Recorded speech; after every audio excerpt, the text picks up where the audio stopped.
Omar Ahmed, IFL TV, MTK Global. We're in Brooklyn, just seen another heavyweight shockdown.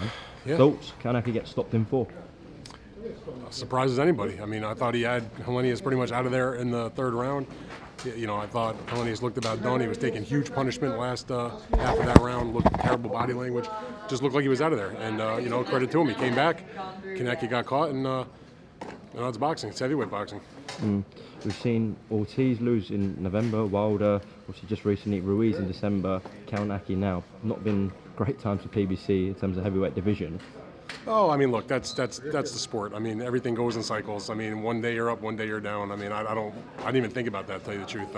Obviously, that's true what you just said, but you know, I'm sure they have an option on Helenius. You know, they have other heavyweights in their stable, and you know, you come back and you fight another day. I don't put a lot of stock in the promotional elements of it. I mean, you know, America had all 4 title belts not that long ago. Now Britain's got all 4, and I guarantee you that in the not too distant future, someday they'll be back in America or elsewhere in the world. So it's just, you know, everything is temporary in this business. Yeah, we thought Adam might have been the guy in the future to bring them belts, but I mean, he still could. He's still a young man, but you know, Robert has been European champ twice, but kind of coming to the end of his career, so it's a surprise. Oh, it's definitely a surprise. Look, he's 36 years old. He was picked for a reason. 2 of his losses were by knockout, including his only other fight in the United States against Gerald Washington, who's you know, a trial horse kind of opponent, strong, sturdy guy, you know, with a lot of desire, but not the most talented fighter out there.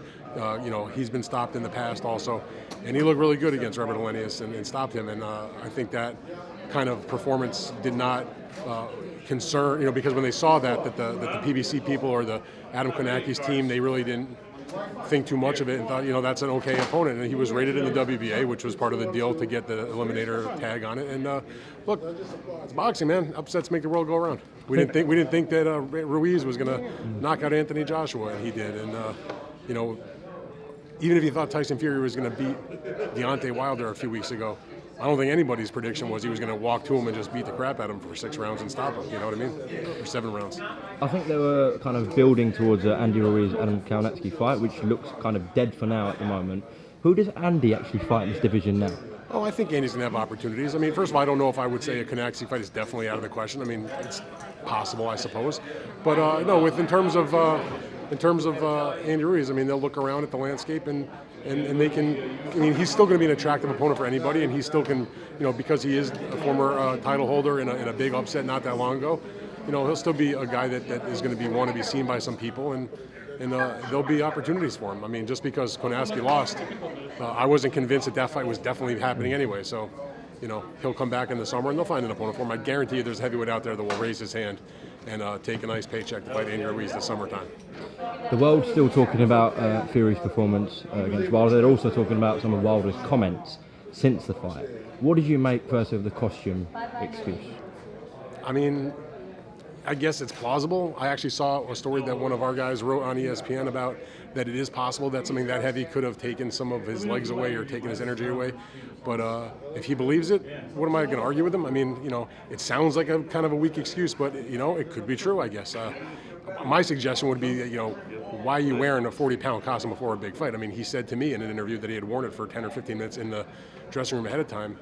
And I appreciate his perspective of wanting to honor Black History Month and wear that kind of costume and all that. But again, you know, to me, come to the ring, you know, in a robe or trunks or like Tyson with a cut out of your towel. Not that. You know, it's. I get that you want to entertain the fans, but you know, don't hurt your own chances of winning by doing something. So he only has himself to blame for, and hopefully he learned his lesson.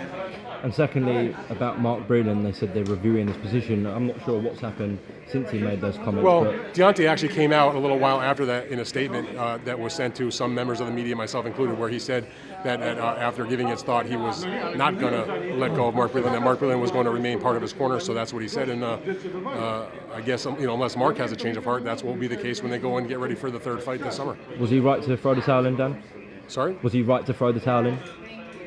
Absolutely. I mean, you know, I don't want to see Deontay Wilder get seriously hurt in the ring. He was done. I mean, he was taking a beating. Mark Breland is a professional trainer. He's been a world champion as a fighter professionally. He was an Olympic gold medal winner. He was the only former boxer to be in that corner, and he's been with Deontay Wilder for his entire career. So, the corner's job is to protect the boxer, and that's exactly what Mark Breland was doing. Do you think Tyson's now a bigger name, bigger star than Deontay in America? I don't know if I'd say bigger. I mean, they both have name recognition. They're both two quality top heavyweights, and I think that people will come and pay money and want to talk about it and see Tyson Fury fight in the future. And I think they'll do the same with Deontay Wilder. Absolutely. I mean, maybe he's slightly bigger because he'll bring a bigger crowd from overseas.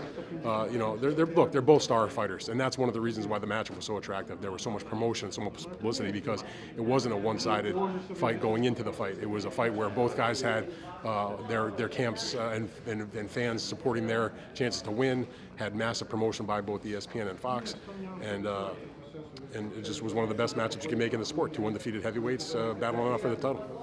Eddie's recently been saying that he's been speaking heavily to MTK and Top Rank about making that undisputed fight. That's Do you what think Eddie that says. Happens in December? No, I don't think it happens in December. I hope I'm wrong, but I don't think it happens. Eddie says that. If you ask Top Rank, they say, I don't know what he's talking about. We're not talking to him. So, I'm not calling Eddie a liar. I'm not calling Top Rank a liar. I'm just saying that they have clearly disagreements about what constitutes talks. So you don't think Bob and Eddie have talked about this fight? I don't know the answer to that. I know that Bob says it's BS, and Eddie says we've been talking. So, I mean, who am I to believe? I wasn't in the room, so I have no idea. I'm not calling either guy out. I mean, that wouldn't make any sense to me. I know this: Deontay Wilder is fighting Tyson Fury in the next fight, and Anthony Joshua's got business to do with 10-2 against Kubrat Pulev, and then probably against Alexander Usyk. I don't think the WBO is just going to step aside because he wants to fight, a unification fight. I mean, could it happen in the beginning of 2021? If whoever comes out of the third Tyson Fury Wilder fight, and if Joshua wins both mandatories, yeah, maybe they can get it done. But it's a hard deal to make, but we'll see. Do you think they realistically can come to a deal before Joshua fights Pulev and Fury fights Wilder? No way. I mean, look, prove me wrong, fair enough, but I've been around long enough to know that kind of deal, it hasn't been made of an undisputed fight for the last couple of years.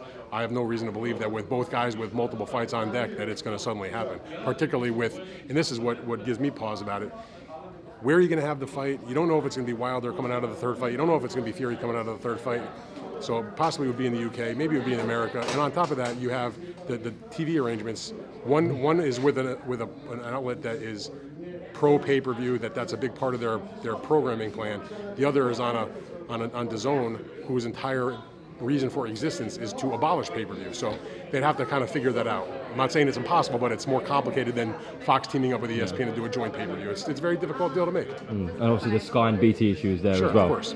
Just lastly, we expect Canelo Billy Joe Saunders to be announced. How much of a chance do you give Billy Joe Saunders? Not much.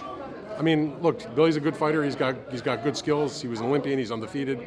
But Canelo, to me, is pound for pound number one in the world, and I think he wins the fight, period. Okay. Dan, thanks for your thoughts late here in Brooklyn. I'm sure we're going to catch up on IFL soon again, yeah? You got it.